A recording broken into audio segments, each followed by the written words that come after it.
केंद्र सरकारच्या 29 डिसेंबर 2016च्या अधिसूचनेनुसार परिवहन संवर्गातील रिक्षा, टॅक्सी, व्हॅन व इतर परवानाधारक वाहनांना योग्यता प्रमाणपत्र नूतनीकरणासाठी योग्यता प्रमाणपत्र संपलेल्या दिनांकापासून प्रतिदिन 50 रुपये विलंब शुल्क आकारला जात आहे।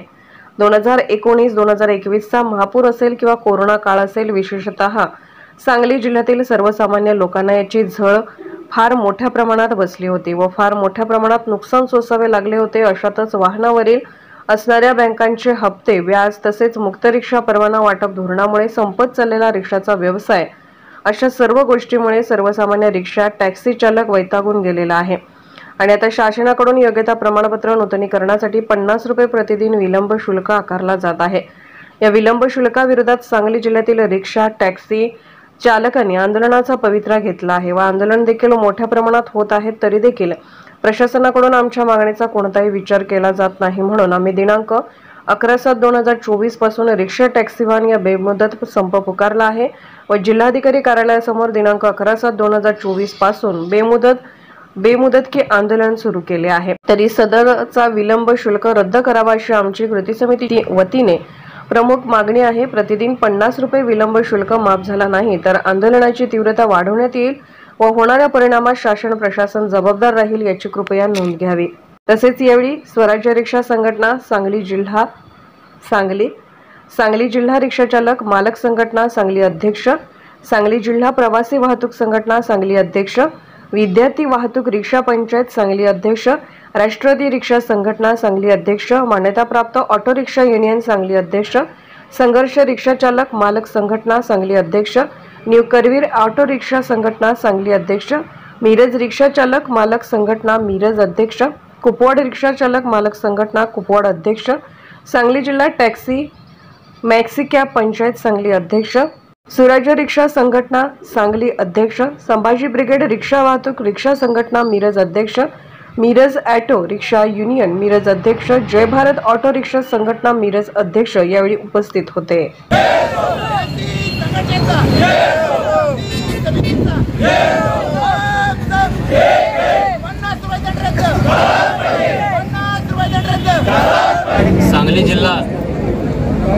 सांगली जिल्ह्यातील रिक्षा, टॅक्सी, व्हॅन कृती समिती, परवानदार कृती समिती करून सांगली जिल्ह्यातील 17 संघटना एकत्र करून व टॅक्सी व जीप संघटना सगळे एकत्र करून आम्ही आंदोलन केलेलं आहे। काल रात्री 12 पासून पूर्ण बेमुदत विद्यार्थी वाहतूक 1 दिवस बंद आहे आणि आमचं जे आहे ते बेमुदत बंद आहे।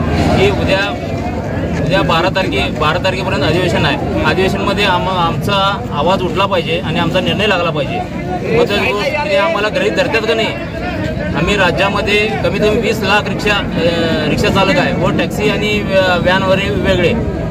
ह्या लोकांना जर तुम्ही गृहीत धरत असाल तर हे निर्णय घ्या 12 तारखेपर्यंत, नाहीतर याचं उत्तर तुम्हाला मतदानात करण्यात येईल। जिल्हा रिक्षा टॅक्सी कृती समितीच्या वतीने आज बेमुदत ठिय्या आंदोलन चालू केलेलं आहे आणि या बेमुदत ठिय्या आंदोलनमध्ये 50 रुपयाचा जो दंड आकारणी करण्यात यायला लागली त्याचा निषेध, त्याचप्रमाणे या शासनाने सत्तेत आल्यापासून रिक्षा आणि टॅक्सी चालक मालकांना संपवण्याच्या धोरणानं एक निर्णय घेण्यात आलेले आहेत। सुरुवातीला यांनी 16 वर्ष वाहन स्क्रॅप करण्याचा आदेश काढला, त्यानंतर त्यांनी महिलांना तिकिटामध्ये आर्थिक सवलत देऊन रिक्षा टॅक्सीवाल्यांचे व्यवसाय ठप्प करण्याचा प्रयत्न केलेला आहे आणि आता हा दंड लावून हा पूर्ण टॅक्सी आणि रिक्षावाल्यांना फासावर चढवण्याचा निर्णय सरकारने घेतलेला आहे। आणि अशा वेळेत आता जर लोकसभेमध्ये याचे परिणाम त्यांनी बघितलेले आहेत आणि अशा पद्धतीचा हा दंड जर आकारण्यात आला तर येणाऱ्या विधानसभेमध्ये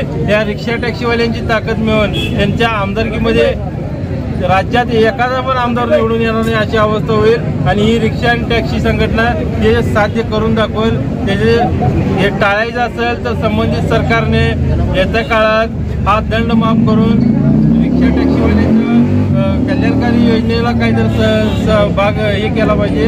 आणि दुसरी गोष्ट, हा 16 वर्षाचा जो TRDने काढलेला आहे हा देखील 20 वर्षापर्यंत नेला पाहिजे। आणि महिलांचं जे तिकीट अर्ज केलेलं आहे ते शहरामध्ये पण लागू केलेलं आहे आणि आता ग्रामीणमध्ये पण आहे। हा तिकिटाचा मुद्दा पण सरकारने लक्षात घेऊन ज्या ज्या प्रकारे यांनी महिलांना 1500 रुपयाची योजना जाहीर केली आहे, 1500 रुपयाच्या योजनेमध्ये महिलांना 1500 रुपये देतात. आज आम्ही महिना 15,000 रुपये घरात देऊन पुरत नाही, त्या महिलेच्या हातात 1500 रुपये देऊन काय करणार आहे? हा सरकारनं विचार केला पाहिजे.